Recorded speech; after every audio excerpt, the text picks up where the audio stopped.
To listen ad-free, visit cinspod.co/subscribe. Starting at $2.99 a month, you'll also get access to our exclusive bonus content episodes when you join through Patreon or Apple subscriptions. Thanks for supporting the show. Every year, countless people worldwide vanish without a trace, leaving behind loved ones desperate for answers. I'm Jason Usry, the host of Missing in a Moment, a true crime podcast. In each episode, we'll explore the crucial moments when someone goes missing, shed light on the stories of those left searching, and amplify the voices of their families, advocates, and heroes who refuse to give up hope. Missing in a Moment, a true crime podcast, out now wherever you listen. Remember, just because someone goes missing in a moment doesn't mean their memory can't live forever. Where do we go from here? Where do we go from here?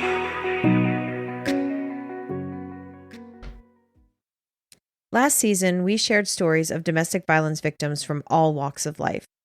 For the next 2 weeks, we're turning our attention to a space where these stories make headlines, but are quickly forgotten once the stadium lights turn on. We're talking about professional sports, the big names, the scandals that briefly make the news, and then we move on. But for the victims, these stories don't disappear so easily. From the NFL to the WNBA and beyond, domestic violence in sports is a topic that rarely gets the attention it deserves. We're diving into those stories over the next 2 episodes. Because while the world might move on, we think it's time to take a closer look at what happens when the game is over.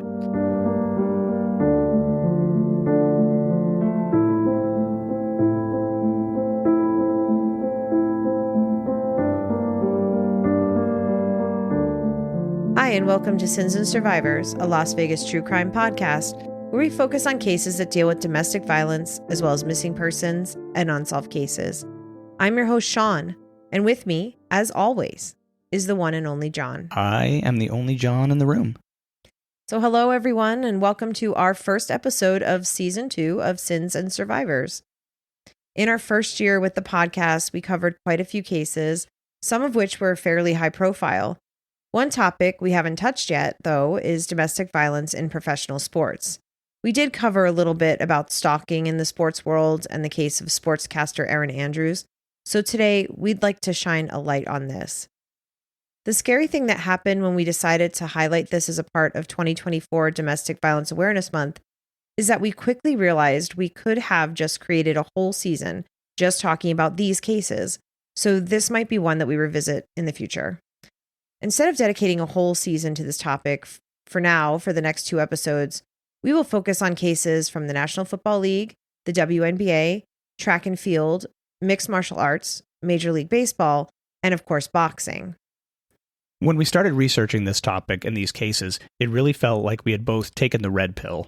It was shocking to really take a look at the whole idea of domestic violence in sports, and that's going to include NCAA, college sports, and also professional sports, by the way, and you start to notice a couple things. Firstly, there have been relatively few recent studies specifically geared towards sports and domestic violence rates that we can find, so there isn't a lot of compelling evidence that the rates of domestic violence among professional athletes exceed the rates for non-athletes. The fact that there aren't many professional athletes compared to the other 300 million people in the United States means you also have a relatively small sample to analyze. One thing we did come across, though, is that even if the rates in which these crimes are committed are similar, the arrest rates are not, which could be linked to the privilege of having a high-prestige job like being a baseball player or a football player, potentially earning millions of dollars a year, which could lead to much more lenient treatment. The problem of victims being taken seriously and even believed is a constant problem, but it gets worse when the offender is a pitcher for the local MLB team. In one case, the police not only didn't help the victim of a horrific and violent crime, but they actually accused the victim of seeming like a vindictive girlfriend, effectively engaging in victim blaming and implying that she somehow brought it on herself. Not great, and not what we want for victims of domestic violence. In our first 2 episodes, we'll be talking about some high-profile domestic violence cases that have taken place since 2014 in Major League Baseball, the WNBA, maybe surprisingly, and of course, the case everyone seems to be familiar with from the National Football League. Do you want to get us started talking about MLB pitcher Sam Dyson's case? Sure. Sam Dyson was born on May 7th, 1988 in Tampa, Florida. He played high school baseball at the Tampa Jesuit High School and was actually such a standout that he was drafted out of high school by the Washington Nationals when he graduated in 2006. But he decided to go to college instead of just going straight into the major leagues. That had to have been tempting, though, given that the minimum starting salary in Major League Baseball in 2006 was about $327,000, which is equivalent to about $578,000 in 2024. And remember that would have been the minimum he would have made. That's a lot more than most high school seniors were looking at earning their first year out of high school. He ended up going to school in South Carolina and becoming a Gamecock, where he had an outstanding 4 years of baseball. He was then drafted by the Toronto Blue Jays in the 4th round of the 2010 MLB draft, but quickly got injured. He did play for them in 2012 after playing for their affiliated PCL minor league team and getting healthy. Over the next 7 years, he bounced around a lot, playing for the Miami Marlins from 2013 to 2015, then the Texas Rangers from 2015 to 2017, the San Francisco Giants from 2017 to 2019, and then finally ending up with the Minnesota Twins in 2019. After that, he entered free agency, and the Twins were the last MLB team he'd play for. During his career, he had a pattern of getting into altercations pretty much wherever he went. In May of 2014, he was playing for the New Orleans Zephyrs, who were later renamed the New Orleans Baby Cakes because AAA teams have weird names. And the Zephyrs were a minor league team affiliated with the Marlins at that time for about 6 years. Anyway, he got into a fight with a teammate named Chris Hatcher in a bar after a game that neither of them had even played in. It wasn't really much of a fight, though. Hatcher punched Dyson in the face for some unknown reason. They apparently don't like to talk about it, breaking his jaw. Dyson was out for 6 weeks needing jaw surgery, and Hatcher received a pretty stiff suspension from the team. In 2015, Dyson was back and playing for the Texas Rangers. The Rangers made it all the way to the American League Divisional Series, basically the quarterfinals. The two winners of the Divisional Series play in the American League Championship Series to determine who goes to the World Series to face the National League champion. During Game 5 of the ALDS, Dyson managed to provoke a bench-clearing near brawl on the field that started with an argument with Jose Bautista, whose actions he didn't approve of after the batter hit a 3-run home run off of him to take the lead in the game. The batter flipped his bat, which apparently offended Dyson's sense of sportsmanship. Unclear if this is worse than initiating an argument that cleared the bench, but whatever. All of this isn't great, but unfortunately, Dyson has been accused of far, far worse by his now ex-girlfriend, Alexis Blackburn, on multiple occasions in 2019 and then again in 2021. The incidents in 2019 and 2021 and the following lawsuit are culminations of what is, according to Alexis, as reported in The Athletic, a long series of abusive patterns and behaviors from Dyson with alleged psychological, emotional abuse, and sexual violence that span their 6-year-long relationship. We're not going to go into a lot of the details here, but the experience was extremely traumatizing for Alexis. We should also note that investigators with The Athletic, named Katie Strang and Ken Rosenthal, were able to validate many of the accusations from Alexis. Of course, we should always believe victims when these things happen, but we wanted to mention this independent investigation too. As we've talked about before, when it comes to abusive behaviors, they can often start out small and escalate, often into violence. A friend and coworker of Alexis's, who wanted to remain anonymous, said that she found certain behaviors exhibited by Sam Dyson pretty odd and concerning. At first, Alexis would make offhand comments to her about how he didn't like her wearing white shirts at work, or didn't want her wearing makeup or her hair a certain way, which are all indications of controlling and manipulative actions and behavior. She also said that Dyson would surprise her at work. She worked in retail in a mall in Dallas at this time, but to her friend, it seemed like Dyson was checking up on her. She brought this up to Alexis several times, and as a result, Alexis quit her job and blocked her on all social media. You might be able to guess what happened there, but Alexis told Dyson about it, and he said that her friend was a bad influence, and in the process, he exhibited another classic indication of abusive behavior, isolating her from her friends. Other friends of the couple noticed things that seemed pretty off as well. After Alexis quit her job, another friend said that she seemed a bit more withdrawn and had less of her characteristic spark. She also made it a point to take note of the frequent demeaning and denigrating comments that Dyson said to her all the time. She tried to help Alexis get a job in the service industry. She worked at a bar. But of course, Dyson wasn't going to let that happen. Shortly after that, they were no longer hanging out anymore. We, of course, can't say why for sure, but it seems more than likely that it was Dyson that might have made that happen. A lot of his behavior seems to have come from low self-esteem, of course. Alexis later said that Dyson was afraid that patrons would hit on her and that she would leave him. At one point, he even texted her a lengthy list of things that he didn't like about her, which we're not going to read here, but it was honestly just awful and nothing any person should have to endure. Dyson then got traded to San Francisco in 2019, and it's at the end of 2019 when things really came to a head. On October 6, 2019, there was a violent incident between the two that involved her black kitty, Snuggles. During a fight, Dyson had kicked Snuggles' Halloween-themed kitty house with Snuggles inside, hurting him very badly. But we do want to say up front that happily Snuggles did eventually recover, and he is okay. After this incident, the two of them filed a police report with the Jupiter, Florida police and sat for a recorded interview, which, from the account we read, was very disturbing. It had the feel of just being a formality, despite the seriousness of what happened. Dyson admitted to kicking the little house, though he claimed he didn't know that the cat was inside, which, of course, is totally irrelevant because there's never a reason to kick a cat's house in a maniacal rage, whether or not you think the cat is inside.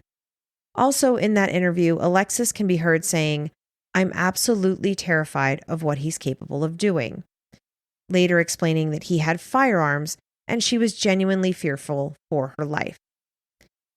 In the end, though, as so often happens, the police offered no solutions, no help, and no hope for someone in a desperate situation where her life might very well be in danger. They treated the situation flippantly and treated Dyson like he was a celebrity, and one of them ended the interview by saying, "Okay, get back to your workout, bud." So that brings us to the night of November 19th, 2019.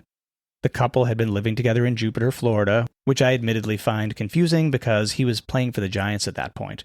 But on that night, they ended things, and Dyson essentially threw her out on the street without letting her get her belongings. Alexis called the Jupiter, Florida police and calmly tried to explain this, all the while knowing that her ex-boyfriend was a well-known professional baseball player, and she even attempted to keep the whole thing quiet and out of the news. She just wanted her belongings and to move on with her life. The police, as before, were absolutely no help to her, ostensibly because her name wasn't on the deed of the home, but something that stuck out to Alexis was that one of the police officers she spoke to said that she sounded like, as Sean said before, a vindictive girlfriend. I'm not really aware of what training had been given up to that point to the Jupiter Police Department about the proper protocol when dealing with a victim of domestic violence, but I feel pretty safe in saying that this wouldn't meet the minimum professional standards anyone would expect. It was a day later, November 20th, that she learned Snuggles was going to need emergency surgery. And that seemed like it was the thing that snapped her into anger. Anger that this had happened, and anger that she had endured it for so long, and of course, anger on behalf of her beloved pet. Thankfully, she was able to reach out to the wife of one of Dyson's teammates, whom she was friendly with, to start the ball rolling to find resources within the MLB. On the 26th, she posted about the incident with Snuggles on Instagram, which was a brilliant way to highlight what was happening with something we can all agree on, that violence against animals is as abhorrent as violence against a domestic partner. Her post showed Snuggles on a Halloween-themed kitty house, and there, in the next photo, the house was completely smashed. She posted in Snuggles' voice explaining that her mom had ended a toxic relationship with a toxic person. Very shortly after that, to their great credit, Major League Baseball opened an investigation into Dyson. 10 months later, Dyson was suspended for the entire 2021 season for violating their domestic violence policy, which had been introduced in 2015. The MLB and the MLB Players Association came out with an official policy on domestic violence, child abuse, and sexual abuse following a series of high-profile domestic violence cases in the NFL, one of which we'll talk about in a little bit. You can read the policy in its entirety, which we've made a short link for at cinspod.co/MLB. We'll also include that in the show notes. The policy is seemingly pretty comprehensive and doesn't specify a minimum or a maximum penalty for these crimes. While it's great that Dyson was essentially driven out of Major League Baseball due to all of this, there was never any legal consequence. He never spent a moment in jail, nor was he formally charged or tried in a court of law, which is outrageous. In fact, in 2022, he signed with the Toros de Tijuana, the Tijuana Bulls, in the Mexican Baseball League, and played over 40 games with them. He sort of fell off the radar after that, but his baseball career didn't seemingly suffer directly other than not being able to play baseball in the MLB anymore. In 2021, Alexis initiated a civil lawsuit in which she outlined the full details of all the horrors that she endured with Tyson over their 6-year relationship, and it's so much worse than people knew. She included allegations of rape, battery, and of course, infliction of emotional distress. She even described how he forced her to get an abortion at one point after sexually assaulting her when she told him that she was pregnant with their child. Not directly related, but the lawsuit also details Dyson's overt and ongoing racism, using the N-word referring to African American baseball players, and using racial slurs when talking about players of Hispanic descent. Since this is a civil suit and litigation is ongoing, we obviously don't know what the result will be, but we do just want to say how thankful we are that Alexis was able to escape this nightmare situation with this man, and we wish her nothing but the best in her journey to get justice and heal and continue with her life. Her life and her Instagram are private now, but she does have the hashtag #BelieveVictims in her bio and a link to the National Domestic Violence Hotline website, which is thehotline.org. We have actually added that to our website in our list of DV resources, and you can always find that at cinspod.co/resources. As always, if you or someone you know is in a domestic violence situation, please avail yourself of these resources and do what you can to assure your safety, your children's safety, and your pets' safety. Possessions can be replaced, but people, children, and pets cannot. The next sport we'll talk about might surprise some people, but of course, domestic violence is not limited to being a problem in heterosexual couples or only among cisgender people. Violence is violence, and it needs to be called out and prosecuted. The WNBA has a well-developed code of conduct for its players they agreed to in the 2020 collective bargaining agreement that is valid through 2027. You can see that one at cinspod.co/WNBA. It covers a lot of things in addition to having a fully separate addendum for domestic violence, so things like gun violence and gambling are also covered. There have been a few cases of domestic violence in the WNBA, but we're going to focus on Raquana Williams, who most recently played with the Las Vegas Aces during their back-to-back championship seasons in 2022 and 2023. Raquana was born in Pahokee, Florida on May 28, 1990, and attended the University of Florida. She was drafted by the Tulsa Shock, where she played from 2012 to 2015. She had an outstanding first few years in the league, making the All-Rookie team in 2013, winning the Sixth Player Award in 2013, and making the WNBA All-Star team in 2015. She also held several records in the league for a while, including the most three-pointers made in a game, 8, and the most points scored, an impressive 51, a record that stood until 2018. She played for the LA Sparks from 2017 to 2020, but she was plagued by serious injuries, including a back injury after the 2022 finals with the Aces that kept her out for the entire 2023 season, a ruptured Achilles tendon when she was playing for the Sparks in 2016, and some shoulder injuries as well. In December of 2019, she was arrested in her hometown in Florida for assault and burglary. She was accused of assaulting her ex-girlfriend after breaking into her house and then punching her in the face and pulling out her hair. There was a man present at the time when Raquana forced her way into the apartment who was there with his 10-year-old son.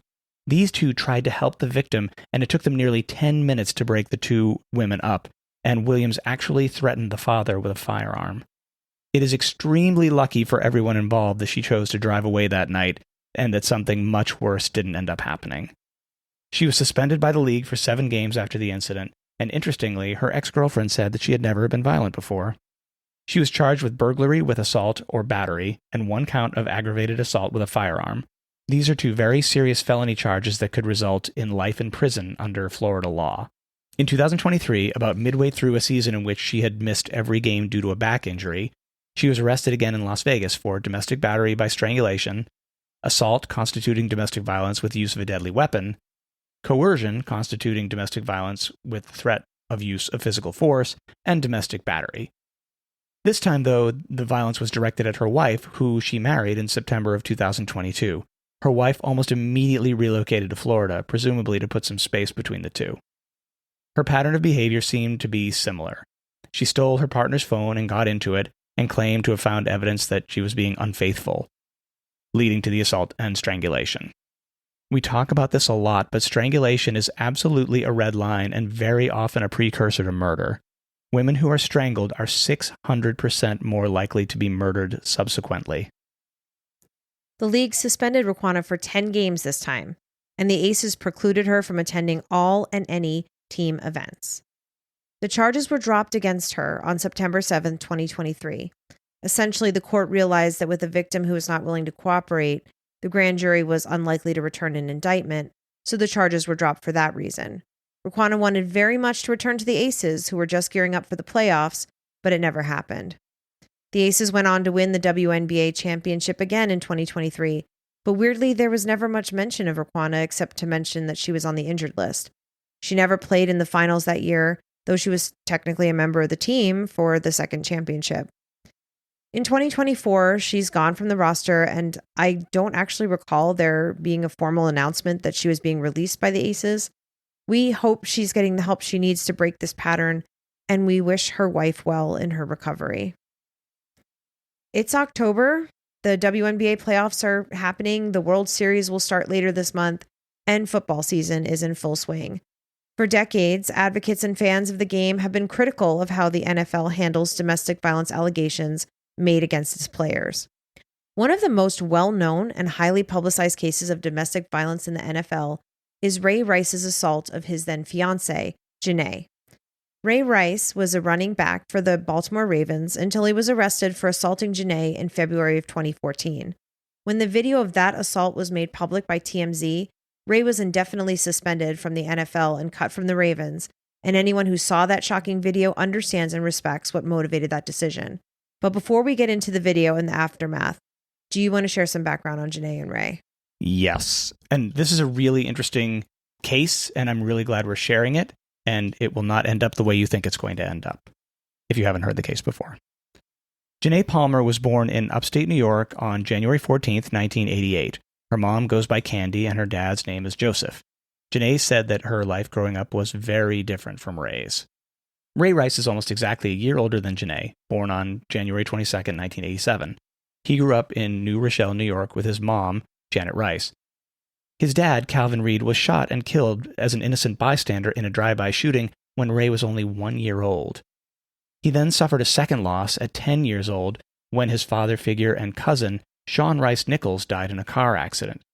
He has said that at that point he needed to become the man of the house and look out for his 3 younger siblings at 10 years old. Janae and Ray's high schools were sports rivals. They met at a movie theater when Janae was 14 and Ray was 15. According to Janae, the two hung out as friends for more than 5 years before they started dating in 2007. Ray was a tremendously talented and accomplished athlete. When he was a junior in high school, his school won state. He holds the state record for yards in a single game. He gained 462 yards on 42 carries on October 24, 2004. He went to college at Rutgers, and while Ray was on the team, Rutgers had its first winning season in 13 years. During his college career, he went on to set and break multiple records. He decided to leave college early and entered the draft in 2008, after his junior year. Janae has said that this is when she knew their relationship had become serious. Ray confided in her about his decision to leave school. Ray was drafted by the Baltimore Ravens in the second round and signed a $2.8 million 4-year contract with a $1.1 million signing bonus. According to Janae, after Ray was drafted, he broke down in tears and asked her to move to Maryland with him, and she agreed. She herself had just finished her first 2 years of community college and was looking to enroll in a 4-year university. Janae enrolled in Towson University and was living in her own apartment. She has said that she was sold on her future with Ray. Janae would later tell ESPN that this first year in Baltimore was hard on the couple. They were young, rich, and famous. She was working and going to school, and the two were both new to Baltimore and only had each other. Ray was very successful with the Ravens, and any articles you can find about Ray from before the assault are extremely favorable. He was well liked with a good sense of humor, and the press liked writing stories about him, his relationship with his mom, and the story of how he came from a rough and disadvantaged upbringing, in particular the details of the deaths of his father and his cousin. Reporters wrote about his generosity and his work with the Make-A-Wish Foundation and other organizations. In 2012, he was voted the city of Baltimore's most charitable person, and he was also named to the Pro Bowl for the third time. Also in 2012, Janae and Ray got engaged, and a few weeks later, Janae found out she was expecting the couple's first child. The 2012 football season ended with the Baltimore Ravens winning the Super Bowl in February of 2013. During that game, Ray had 20 carries for 59 yards and 4 receptions for 19 yards. All of his successes, his fame, his relationship with Janae, his involvement with his community, all of those factors made the assault so shocking when it occurred. We want to acknowledge that what we share here is largely taken from Janae's own accounts of what happened. She gave extensive interviews to Jamel Hill at ESPN, Gayle King on CBS, and even Matt Lauer. As we mentioned before, Janae had said that things were rough for her and Ray when they first moved to Baltimore. But she thought her relationship with Ray was mostly typical boyfriend-girlfriend. They would argue at times. When their daughter Raven was born in 2013, they had some issues adjusting to being parents. They would argue about who was going out too much, that Ray wasn't changing enough diapers, and they weren't spending enough time together. Janae told ESPN that they started going to counseling together in October of 2013, and here is a direct quote from Janae on that. Even though counseling has a certain stigma among both men and women, especially in the African American community, Ray and I wanted to work toward building better communication between us. I know he wanted to face a lot of things that he went through in his childhood, like not having a father around. Because he didn't have that, for example, a lot of times we would bicker over little things, and I would tell him, this isn't how a man is supposed to act. At the time, he wasn't mature enough to know that, and I wanted to be able to voice my feelings better. Janae graduated from college with her bachelor's in communications in December of 2013. She said at that point things were moving in the right direction and felt her relationship with Ray was in a good place. That brings us to Valentine's Day 2014. Janae and Ray had put off their wedding due to the birth of their daughter, but they had plans to marry later that year. And Janae said she was looking forward to a romantic Valentine's Day celebration with just the two of them. However, Ray had planned a group trip to Atlantic City with 2 other couples, his brother and his girlfriend, and another couple Ray and Janae were friends with. Janae later admitted she was pretty annoyed that weekend. She tried to plan a surprise couples massage for her and Ray, but the hotel manager accidentally spoiled that surprise. She said that she was irritated because nothing seemed to be going right.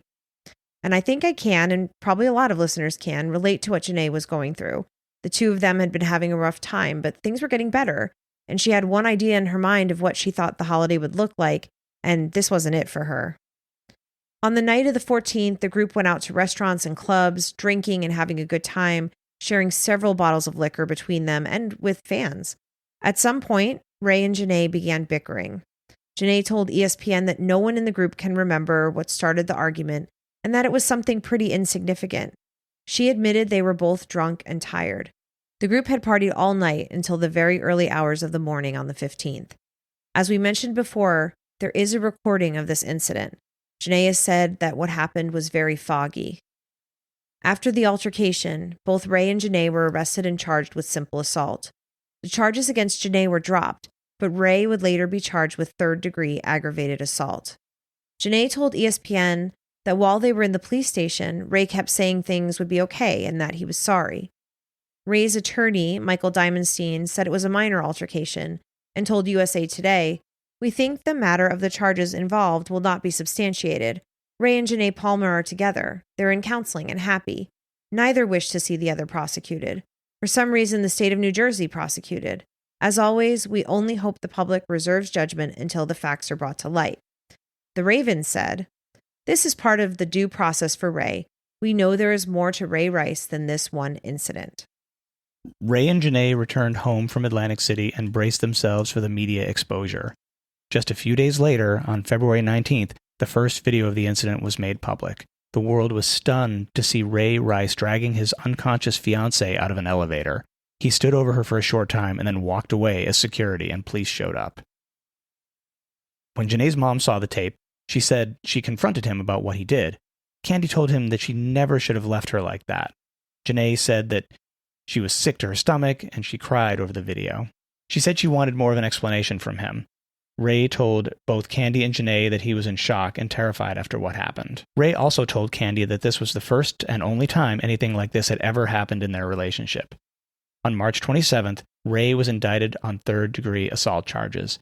The following day, Janae and Ray got married.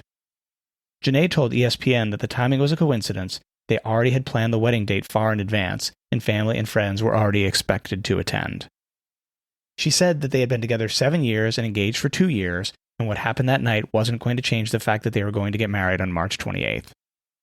In May 2014, Janae agreed to do a press conference at the behest of the Baltimore Ravens.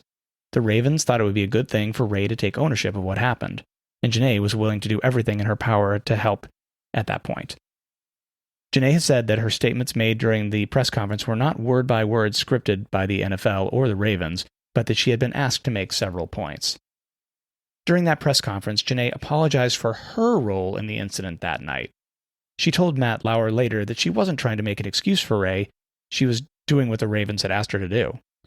In that interview with Matt Lauer, she also said that she had been arrested, so obviously she had something to apologize for, but she said she would never have made the apology if the Ravens hadn't asked her to. Lauer pointed out that the Ravens tweeted out Janae's apology, but quickly took it down. I want to read another direct quote from Janae here. When it was my turn to speak, I said I regretted my role in the incident. I know some people disagreed with me publicly apologizing. I'm not saying that what Ray did wasn't wrong. He and I both know it was wrong. It's been made clear to him that it was wrong. But at the same time, who am I to put my hands on somebody? I had already apologized to Ray, and I felt that I should take responsibility for what I did. Even though this followed the Ravens' suggested script, I owned my words. I also wanted to show people that I was supportive of Ray, just like I'd always been. At that point, I felt very optimistic that this would soon be over. The video was already out there. At this point, for Janae and Ray, things were getting back to normal. Ray had been accepted into a diversion program. All criminal charges against him would be dropped so long as he participated in the court-mandated counseling. During that summer, Janae and Ray met with Roger Goodell, commissioner of the NFL, and shared with him the details of that night. On July 24th, it was announced that Ray was suspended for 2 games. Victim advocates and many others believe this 2-game suspension was much too lenient. U.S. Senators Richard Blumenthal of Connecticut, Tammy Baldwin of Wisconsin, and Chris Murphy of Connecticut sent a letter to Goodell stating, "The decision to suspend Mr. Rice for a mere 2 games sends the inescapable message that the NFL does not take domestic or intimate partner violence with the seriousness they deserve." Players who had used drugs had gotten substantially longer suspensions than Ray did. For example, that August, Cleveland Browns wide receiver Josh Gordon was suspended for the entire season for using marijuana. Nevertheless, Ray went to training camp and Janae was hopeful it was all behind them.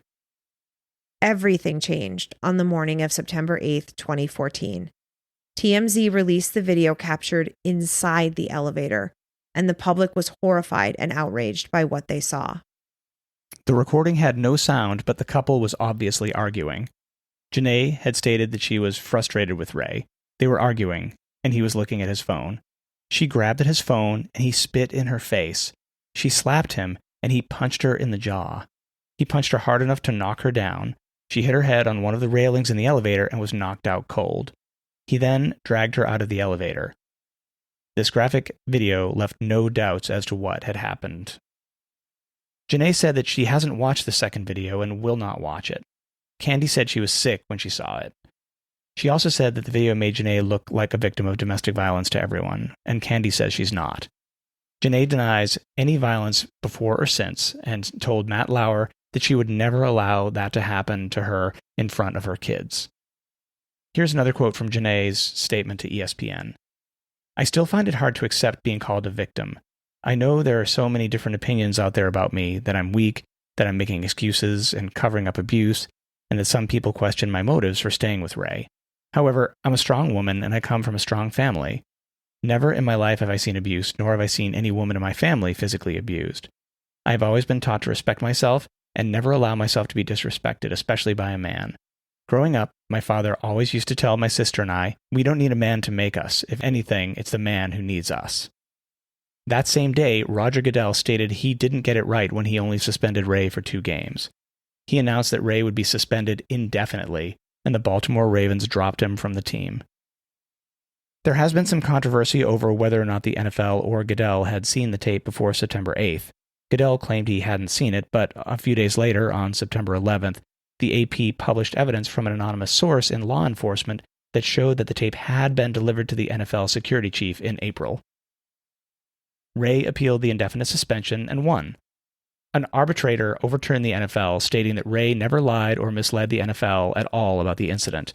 Effectively, he was being punished twice for the same incident, just because the tape had come out. Ray would also later sue the league for funds due on his contract, claiming wrongful termination. The case was settled, and it was determined that Ray had been upfront from the start, but it was the NFL who attempted to cover up or minimize the event. In 2016, Ray tried to persuade a team to sign him to play in the NFL by stating his entire salary would be donated to a domestic violence agency, but no one offered him a contract. Ray's career in the NFL was over. But this is not where the story ends. We thought it was important to talk about this case because it highlights how lenient the NFL has been when it comes to domestic violence.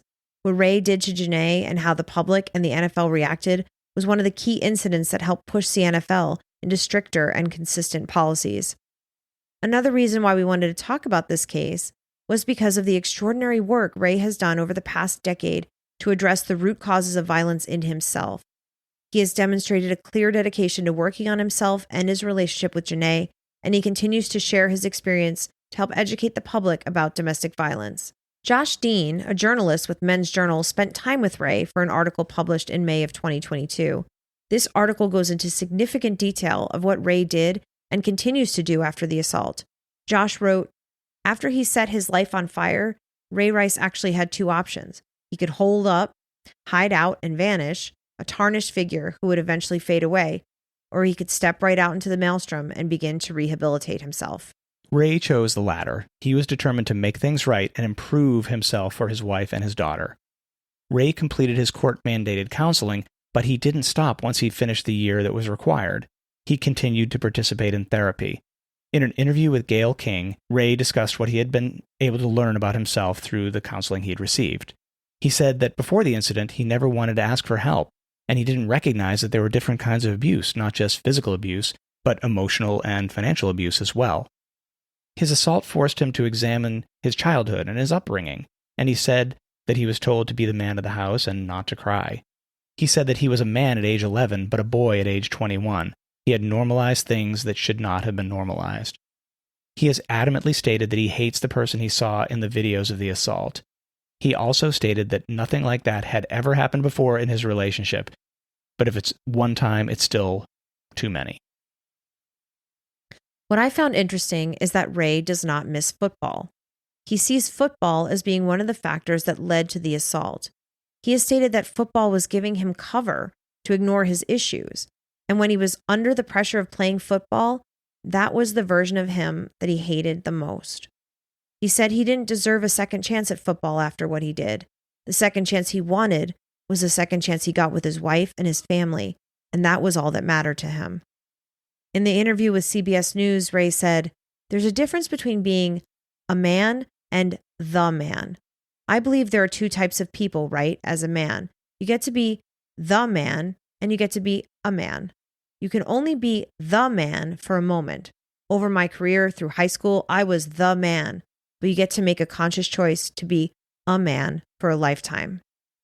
Ray has spoken at dozens of colleges and high schools. He never minimizes or excuses what he did. His goal is always to educate other young men and prevent them from becoming abusers. Ravens president Sashi Brown said, "He was also consistently in the community, giving back. Importantly, after Ray's incident, he owned it. On his own accord, Ray undertook critical work within himself and to bring awareness and to educate others on domestic violence. Nothing will change his past or make it right, but Ray's work has allowed him to atone for his actions and rebuild relationships personally and professionally, including with the Ravens. Janae has said she gave him a second chance because she had known him since he was 15 years old, and she knew in that moment it wasn't him. It wasn't who he was. Both Ray and Janae have said that they've talked about this incident as a family and their daughter, who's now 12, because it will come to light one day.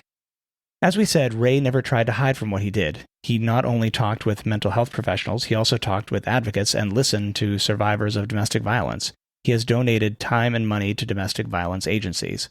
According to Ray, he did a bad thing. He was punished for that bad thing, and that's the way it's supposed to work. I think that what's key here is that Ray never lied. He never made excuses. He admitted what he did and said it was wrong. He never blamed Janae or anyone other than himself. He worked and continued to work on himself right from the start. He didn't make any false promises to his wife.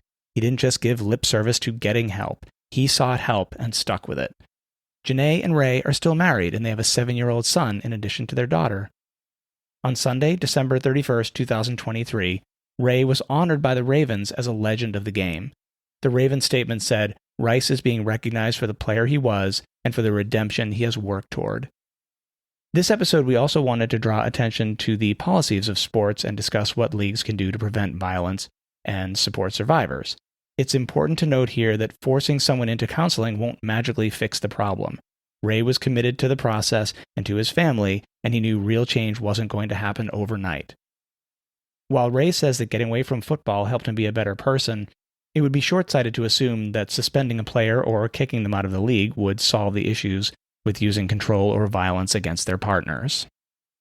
Since 2014, the NFL has worked on revising their policies in regards to domestic violence. Roger Goodell has rightfully faced a lot of criticism during his time as commissioner. We mentioned earlier how a player was suspended for an entire season for using weed. Here's another example. In 2018, Michael Kendricks was suspended for 8 games for insider trading, while Tampa Bay Bucks quarterback Jameis Winston was suspended for 3 games after he was accused of groping a female Uber driver. And Ravens cornerback Jimmy Smith was suspended for 4 games for domestic violence, all in that same year. NFL policy as of 2022 is a minimum suspension of 6 games without pay, and that certain factors such as using a gun, children being present, choking and strangulation can enhance that punishment, but complying with counseling and with the investigation can lessen the punishment. A second violation is banishment from the NFL. The policies also include providing support for victims, such as therapy, social services, and even security. We are grateful to the advocates who continue to raise these issues. When more than half of the arrests of NFL players are for domestic violence crimes, it seems that punishment won't always be the answer, and more needs to be done to prevent these crimes. When aggression is seen as a virtue in sports, we can understand how players like Ray Rice observed that the sport itself was providing cover for his unresolved issues. I don't think any sport wants to have a reputation for being lenient with abusers, and many want to do the right thing. Over the last 10 years, Ray Rice has changed, and the NFL and MLB seem willing to listen and adapt policies.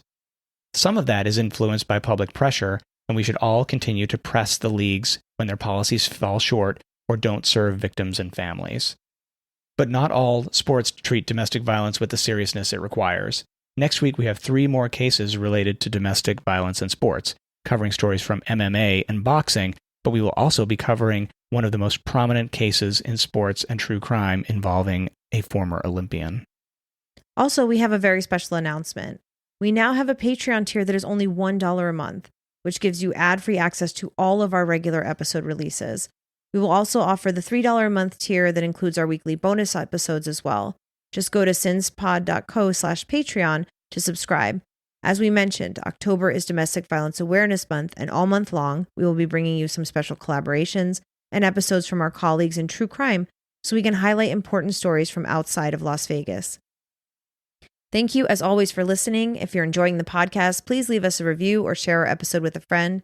Until next week, remember what happens here happens everywhere.